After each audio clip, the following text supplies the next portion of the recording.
வணக்கம். இலங்கை செய்திகளுடன் நான் நிரோஷன். விரிவான செய்திகளுக்கு முன் தலைப்புச் செய்திகள். நாடாளுமன்ற உறுப்பினர்களுக்கு பாதுகாப்பு வழங்கப்படவில்லை என்பது மிகப்பெரிய பிரச்சனையாக மாறியுள்ளதாக ஐக்கிய மக்கள் சக்தியின் தலைவர் சஜித் பிரேமதாச குற்றச்சாட்டு. துறைமுகங்கள் மற்றும் சிவில் விமான போக்குவரத்து அமைச்சர் அருண கருணாதிலக்க இந்திய கடல்சார் வாரம் 2025 நிகழ்வில் பங்கேற்பதற்காக 2 நாள் உத்தியோக விஜயமாக மும்பை பயணம். மஹிந்த ஜெயசிங்கவுக்கு கனவில் கூட ராஜபக்சக்களை தோன்றுகின்றனர்.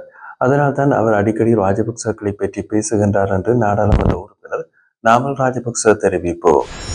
நாட்டின் பிரதான விமான போக்குவரத்து நுழைவாயிலான பண்டாரநாயக்க சர்வதேச விமான நிலையத்தின் பாதுகாப்பை மேலும் பலப்படுத்துவது குறித்து மதிப்பாய்வு. இனி விரிவான செய்திகள்.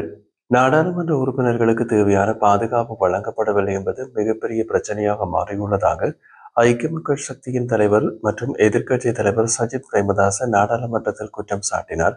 நாடாளுமன்றத்தில் உரையாற்றியவர் நாடாளுமன்ற உறுப்பினர் ஜெகத் விதானவுக்கு உயிர் அச்சுறுத்தல் விடுக்கப்பட்டுள்ளதாக கூறப்படுகிறது.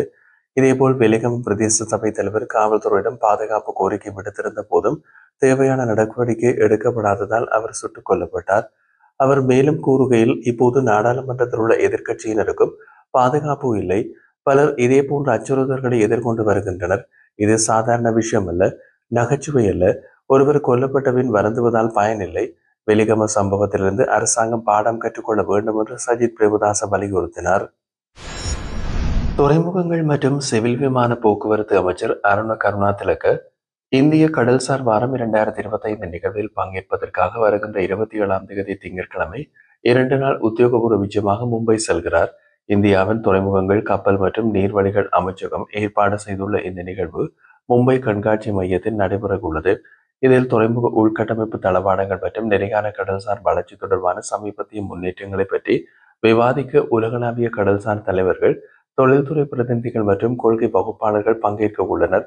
விழாவில் பங்கேற்கும் அமைச்சர் அருண கருணாதிலக்க தனது விஜயத்தின் போது இந்திய துறைமுகங்கள் மற்றும் கப்பல் போக்குவரத்து பிரதி அமைச்சர் சர்பானந்தா சோனாவாலுடன் இருதரப்பு பேச்சுவார்த்தையை நடத்த உள்ளார். இந்த சந்திப்பில் இரு நாடுகளுக்கும் இடையிலான துறைமுக மேம்பாடு, கப்பல் போக்குவரத்து மற்றும் தளவாட துறைகளில் ஒத்துழைப்பை வலுப்படுத்துவது குறித்தும் விவாதிக்கப்பட உள்ளது. மேலும் அவர் இந்திய கடல்சார் வாரத்தின் அமைச்சரவை அமர்வில் பங்கேற்று கடல்சார் மற்றும் தொழில்துறை பிரமுகர்களையும் சந்திக்க உள்ளார். 27 முதல் 31 வரை நடைபெறும் இந்திய கடல்சார் வாரம் சர்வதேச ஒத்துழைப்பை மேம்படுத்துவதற்கும், துறைமுக நடவடிக்கைகளை நவீனமயமாக்குவதற்கும், கப்பல் போக்குவரத்து மற்றும் தளவாட துறைகளில் உலகளாவிய முதலீடுகளை ஈர்ப்பதற்கும் முக்கிய தளமாக வழங்கும் என்று கொழும்பில் உள்ள இந்திய உயர்ஸ்தானிகர் ஆலயம் தெரிவித்துள்ளது. மேலும் இந்த மாநாட்டில் அமைச்சர் அருண கருணாதிலக்கவின் பங்கேற்பு இலங்கைக்கும் இந்தியாவுக்கும் இடையிலான ஆழமான பொருளாதார உறவை வெளிப்படுத்துவதோடு வர்த்தகம், தளவாடங்கள் மற்றும் உள்கட்டமைப்பு மேம்பாட்டில் இருதரப்பு ஒத்துழைப்பை வலுப்படுத்தும் இரு நாடுகளின் உறுதியினையும் பிரதிபலிப்பாக உயர்ஸ்தானிகர் ஆலயம் குறிப்பிட்டுள்ளது.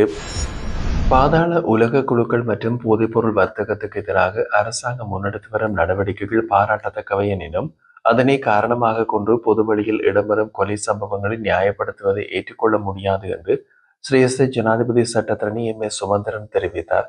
தேசிய மக்கள் சக்தி அரசாங்கம் போதைப்பொருள் பாவனையை ஒழித்து பாதாள உலக குழுக்களின் செயற்பாடுகளை முற்றுப்படுத்தும் நோக்கில் நாடளாவிய ரீதியிலே பல நடவடிக்கைகளை முன்னெடுத்து வருகின்றது. இதன்போது பல பாதாள உலக குழு உறுப்பினர்கள் கைது செய்யப்பட்டுள்ள போது மற்றும் பாதாள குழு உறுப்பினர்கள் என்று அடையாளப்படுத்தப்பட்ட சிலர் பொதுவெளியில் கொல்லப்படுவதும் அதிகரித்து வருவதாக அவர் குறிப்பிட்டார். இத்தகைய சம்பவங்களை அரசாங்கம் குற்றவாளிகள் அழைக்கப்படுகின்றனர் என்ற காரணத்தினால் நியாயப்படுத்தும் போக்கு சமூகத்தில் அச்சத்தை ஏற்படுத்துவதாகவும், சட்டத்தின் ஆட்சி பாதிக்கப்படுவதாகவும் பல தரப்பினர் கண்டனம் வெளியிட்டுள்ளதாக அவர் கூறினார். இந்த நிலையிலேயே தனது கருத்தை வெளியிட்ட சுமந்திரன், பாதாள உலக குழுக்கள் மற்றும் போதைப்பொருள் வர்த்தகத்திற்கு எதிரான அரசாங்கத்தின் நடவடிக்கைகளை தாம் முழுமையாக வரவேற்பதாக தெரிவித்தார். எனினும் அதனை நியாயமாக்கும் பெயரில் சட்டத்துக்கு புறம்பான கொலைகளை அனுமதிப்பது தவறு என்றும், சட்டம் ஒழுங்கு நிலைநிறுத்தப்பட வேண்டும் என்றும், அது அடிப்படை பொறுப்பு என்றும் அரசாங்கத்துக்கு இருப்பதாகவும் அவர் வலியுறுத்தினார். மேலும் இந்த வருடம் இதுவரை 50க்கும் மேற்பட்ட இப்படியான படுகொலை சம்பவங்கள் இடம்பெற்றுள்ளது என்றும், எதிர்காலத்தில் இத்தகைய சட்டவிரோத செயல்களை தடுக்க அரசாங்கம் உடனடியாக நடவடிக்கை எடுக்க வேண்டும் என்றும் அவர் வலியுறுத்தினார். மஹிந்த ஜெயசிங்கவுக்கு கனவில் கூட ராஜபக்சக்களை தோன்றுகின்றனர். அதனால்தான் அவர் அடிக்கடி ராஜபக்சக்களை பற்றியே பேசுகின்றார் என்று ஸ்ரீலங்கா பொதுஜன பெரமுனவின் நாடாளுமன்ற உறுப்பினர் நாமல் ராஜபக்ச தெரிவித்துள்ளார். வெள்ளிக்கிழமை பொதுஜன பெரமுன தலைமையகத்தில் நடைபெற்ற கலந்துரையாடல் ஒன்றின் பின்னர் ஊடகங்களிடம் கருத்து வெளியிட்ட போது அவர் இதனை கூறினார். அவர் மேலும் குறிப்பிட்டதாவது மஹிந்த ஜெயசிங்கவுக்கு கனவில் கூட ராஜபக்சர்கள் தோன்றுகின்றனர். அதனால்தான் அவர் தொடர்ந்தும் நம்மை பற்றியே பேசுகின்றார்.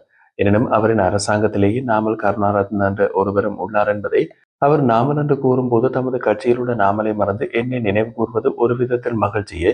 சிவந்தி தனது கையடக்க தொலைபேசியில் பதிவு செய்திருப்பது எந்த நாமலுடைய எண்ணாகும் என்பதனை அது பரிசோதித்தவர்களை கூற வேண்டும். அவர் தொடர்ந்து கூறியுள்ளதாவது நாட்டு மக்களின் பாதுகாப்பை உறுதிப்படுத்துவது ஜனாதிபதியும் அரசாங்கத்துக்கும் வகிக்கின்ற முக்கிய பொறுப்பு.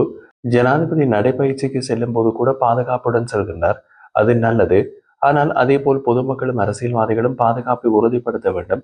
வெலிகம பிரதேச சபை தலைவர் தன்னுடைய உயிருக்கு ஆபத்து இருப்பதாக 2 மாதங்களுக்கு முன்பே எழுத்து மூலம் போலீஸ் அதிபரிடம் பாதுகாப்பு கோரிக்கை செய்திருந்தார். ஆனால் அதற்கான எந்த ஒரு நடவடிக்கையும் எடுக்கப்படவில்லை. ஒருவருக்கு உயிர் அச்சுறுத்தல் இருப்பதாக தகவல் கிடைத்ததும் போது அவர் மீது குற்றச்சாட்டுகள் உள்ளனவா என்பதை பின்னர் ஆராயலாம். ஆனால் முதலில் அவரது உயிர் பாதுகாப்பை உறுதிப்படுத்துவதுதான் கடமை. பாதாள உலகத்துடன் தொடர்புடையவர்கள் கூட போலீஸ் பாதுகாப்புடன் அழைத்து செல்கின்றார்கள்.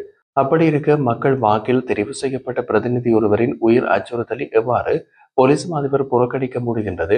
ஏன் அவருக்கு பாதுகாப்பு வழங்கப்படவில்லை? உயிர்த்த ஞாயிறு தாக்குதல்களின் போது கிடைத்த புலனாய்வு தகவல்களும் இதேபோல் உதாசீனப்படுத்தப்பட்டன. தற்போது அரசாங்கம் தமக்கு தேவையற்றவர்களின் பாதுகாப்பை பலவீனப்படுத்தும் முயற்சியில் ஈடுபட்டுள்ளது. இதனால் திட்டமிட்ட குற்ற செயல்கள் அரசாங்கத்தின் அனுசரணையோடு நடைபெற்றிருக்கின்றனவா என்ற சந்தேகம் எழுகின்றது. இவ்வாறான கொலைகளை நிகழும் போதெல்லாம் அரசாங்கம் பதற்றமடைகின்றது.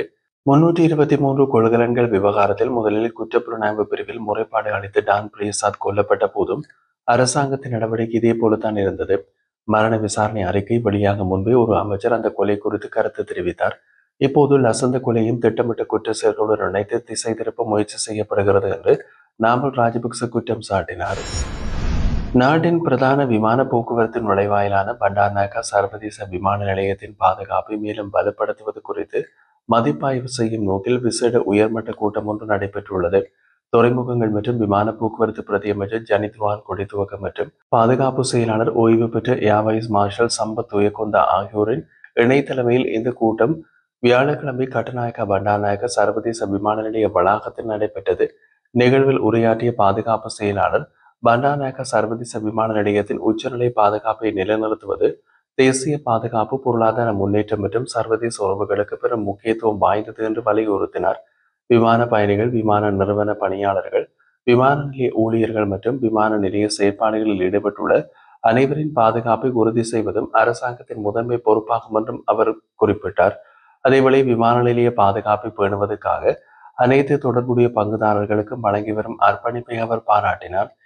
கூட்டத்தின் போது சட்டவிரோத நடவடிக்கைகளை தடுக்கும் நடவடிக்கைகள், சம்பந்தப்பட்ட நிறுவனங்களுக்கு இடையேயான ஒருங்கிணைப்பை வலுப்படுத்துதல் மற்றும் சாத்தியமான அச்சுறுத்தல்களை எதிர்கொள்ள ஏற்கனவே நடைமுறையில் உள்ள வழிமுறைகளை மேம்படுத்துதல் போன்ற விடயங்கள் குறித்து விரிவாக கலந்துரையாடப்பட்டது.